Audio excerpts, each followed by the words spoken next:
2020 से लिपुलेख दर्रे के रास्ते भारत और चीन के बीच बंद व्यापार दोबारा शुरू करने पर सहमति जताई गई है। हाल ही में चीन के विदेश मंत्री वांग यी की भारत यात्रा के दौरान दोनों देशों ने लिपुलेख, शिप्कीला और नाथुला दर्रों के माध्यम से व्यापार फिर से शुरू करने पर सहमति जताई है।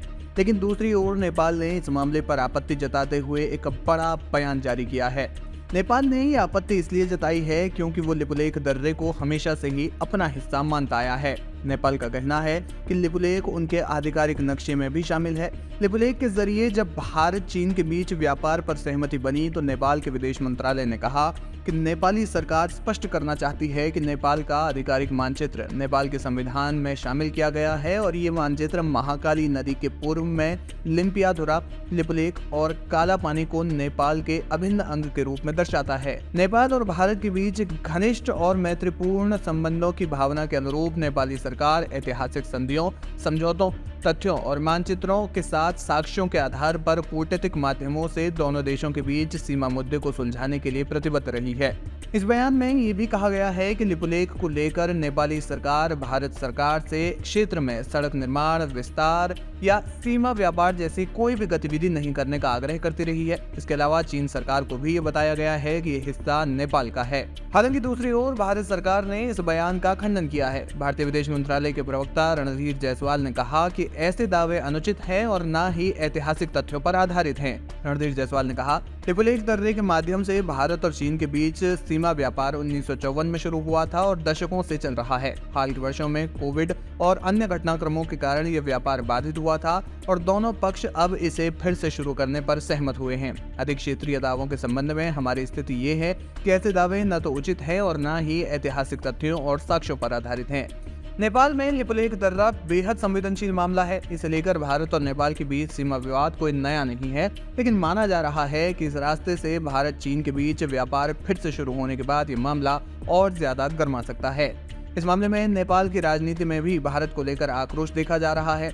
नेपाल के पूर्व विदेश मंत्री और सत्तारूढ़ पार्टी CPN-UML के डिप्टी सेक्रेटरी प्रदीप कुमार ग्यावली ने BBC से बात करते हुए कहा कि भारत का नेपाल को बताए बिना ऐसा कदम उठाना आपत्तिजनक है। हम लंबे समय से कह रहे हैं कि उन इलाकों की समस्याओं को कूटनीति के जरिए सुलझाया जाना चाहिए।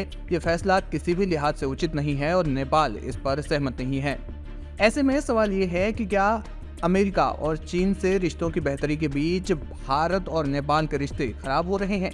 जानकार मानते हैं कि अमेरिका के साथ चल रही टैरिफ वॉर के बीच भारत चीन के साथ रिश्ते बेहतर कर रहा है, लेकिन दूसरी ओर नेपाल के साथ रिश्ते नाजुक हो रहे हैं। विदेश मामलों के जानकार डॉक्टर ब्रह्मदीप पल्लू ने इसका कारण नेपाल के प्रधानमंत्री KP शर्मा ओली पर चीन के प्रभाव को मानते हैं। वे कहते हैं कि नेपाल के PM KP Sharma Oli communist party से आते हैं और वे चीन से प्रभावित हैं। लिपुलेख को लेकर उन्होंने ही सवाल उठाए थे। अब जब भारत और चीन के संबंध सामान्य होने की प्रक्रिया में आगे बढ़ रहे हैं तो ऐसे में नेपाल फिर से इसे लेकर आवाज उठा रहा है। आने वाले समय में भारत और नेपाल के रिश्ते इसलिए तनावपूर्ण हो सकते हैं क्योंकि KP शर्मा ओली की राजनीति भारत विरोध पर चलती है। इसे वे लोकप्रियता हासिल करने का जरिया समझते हैं, जिसमें वे पहले भी सफल हो चुके हैं। भारत की रणनीतिक स्थिति इस समय थोड़ी चुनौतीपूर्ण है क्योंकि भारत अमेरिकी टैरिफ और चीन से सीमा विवाद के बीच चीन से व्यापारिक रिश्ते बेहतर कर रहा है। लेकिन जानकार मानते हैं कि भारत और चीन के बीच रिश्ते सामान्य करना इतना आसान नहीं होगा और अगर इसमें प्रगति होती है तो चीन की शर्तें इसमें हावी रह सकती हैं।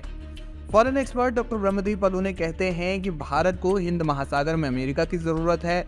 रूस से रिश्ते भी जरूरी है क्योंकि हमें हथियार चाहिए और व्यापारिक हितों के लिए चीन हमारे लिए महत्वपूर्ण है। दूसरी ओर चीन की कूटनीति अभी भी भारत पर दबाव डालने की नजर आती है क्योंकि चीन जानता है कि इस समय भारत और अमेरिका के संबंध थोड़ी जटिल स्थिति में हैं।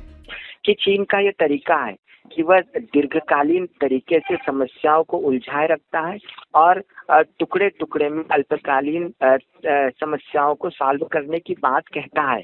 तो यह अपने प्रतिद्वंदी राष्ट्रों पर दबाव बनाने की माओ की रणनीति थी, जिस पर ऐसा लगता है कि शी जिनपिंग भी लगातार काम कर रहे हैं। भारत और चीन के बीच लिपुलेख दर्रे के रास्ते व्यापार पर सहमति बनी है, लेकिन जब ये व्यापार शुरू हो जाएगा तब नेपाल की सरकार व्यापक स्तर पर इस मामले में विरोध जता सकती है।